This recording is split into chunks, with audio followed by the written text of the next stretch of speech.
கர்த்தருடைய பரிசுத்த நாமத்துக்கு ஸ்தோத்திரம் உண்டாவதாக. இந்த நாளில் தேவன் உங்கள் மத்தியில் என்ன பேசப் போகிறார்?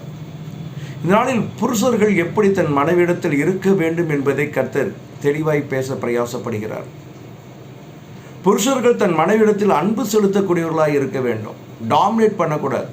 கர்த்தருக்குள் அன்பான என் தேவ ஜனங்களே, கர்த்தர் உங்களுக்காய் கொடுத்த மனைவியிடத்தில் நீங்கள் எவ்வளவு அன்பு செலுத்துகிறீர்களோ அவ்வளவும் கர்த்தர் உங்களை கிருபையாய் உயர்த்துவார். என் கர்த்தருக்குள் அன்பானவர்களே, வேதம் தெளிவாய் சொல்கிறது.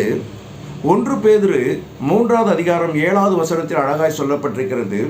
அந்தப்படி புருஷர்களே, மனைவியானவள் பலவீனமான பாண்டமாய் இருக்கிறபடியால் உங்கள் ஜெபங்களுக்கு தடை வராதபடிக்கு நீங்கள் விவேகத்தோடு அவர்களோடு வாழ்ந்து உங்களுடன் கூட அவர்களும் நித்திய ஜீவனாகிய கிருபையை சுதந்திரத்துக் கொள்கிறவர்களாய் இருக்கபடியினால் அவர்களுக்கு செய்ய வேண்டிய கனத்தை செய்யுங்கள்.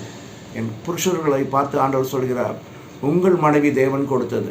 உங்கள் மனைவியிடத்தில் நீங்கள் எவ்வளவு அன்பு செலுத்த வேண்டும் என்பதை கர்த்தர் அநேக இடங்களில் சொல்லியிருக்கிறார். ஆண்டவர் சொல்கிறார் ஒரு அழகான வார்த்தை, புருஷர்களே உங்கள் மனைவிக்கு கொடுக்கக்கூடிய கனத்தை கொடுக்கணும். உங்கள் மனைவியானவள் தேவன் நியமிக்கக்கூடிய கிருபையான ஒரு பாத்திரம்.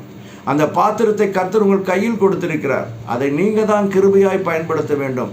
மனைவியுடைய அருமையை உணர்ந்து அவர்களை நீங்கள் கிருபையாய் போஷிக்க வேண்டும். அவர்களுக்கு செலுத்தக்கூடிய கனத்தை கொடுக்கணும், அவர்களுக்கு செலுத்தக்கூடிய மரியாதையை கொடுக்கணும்.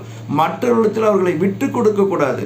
உங்கள் மனைவி, உங்களுக்கு தேவன் கொடுத்திருக்கிற மனைவி, அந்த மனைவியை நீங்கள் ஏளனமாய் நினைக்கக்கூடாது. உங்கள் மனைவி படித்திருக்கலாம், அழகில்லாதவர்களாக இருக்கலாம், இல்லை படிக்காமல் இருக்கலாம், இல்லை அழகுடையவர்களாக இருக்கலாம், எப்படியோ இருக்கலாம். கர்த்தர் உங்களுக்கு கொடுத்த மனைவியை நீங்கள் கனம் படுத்தக்கூடியவர்களாக இருக்க வேண்டும். நீங்கள் எந்த சூழ்நிலையும் உங்கள் மனைவியை ஒரு ஏளனமாய் நினைக்கவே கூடாது. ஏனென்றால் கர்த்தர் அதன் நிமித்தம் உங்கள் வாழ்க்கையில் சில தேவையில்லாத காரியங்களை பிசாசன் விதைக்கும்படியாய் நடக்கும். ஞானத்தோடு நடந்து கொள்ளுங்கள். மனைவியிடத்தில் அன்பு செலுத்துங்க. அவங்களுக்கு செலுத்தக்கூடிய கனத்தை செலுத்துங்க. கர்த்தர் உங்களை ஆசீர்வதிப்பார். ஆமென். Thank God.